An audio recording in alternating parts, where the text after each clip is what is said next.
Catriona Gray, spotted na umiiyak sa concert. Sam Milby, nandoon din sa concert. Naging emosyonal si Miss Universe 2018 Catriona Gray sa concert ng singer na si TJ Monterde.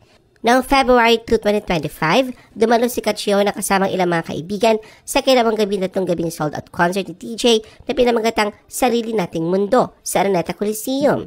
Sa mga video na kuha ng mga netizens sa nasabing concert, makikita si Catriona na humihikbi at may mga luha ng kantahin ni TJ ang kanyang kantang Hanggang Dito Na Lang. Nakita pa sa LED screen ang pagiging emosyonal ni Catriona na ikinagulat ng ilang mga manonood at dahilan upang mag-ingay sila. Agad namang siya pinatahan at inalalayan ng mga kasama niya sa upuan, kabilang na ang malapit na kaibigan na si Isabel Oli. Bukod kay Isabel, nakita rin sa concert ni Sam Milby ang ex-boyfriend ni Catriona.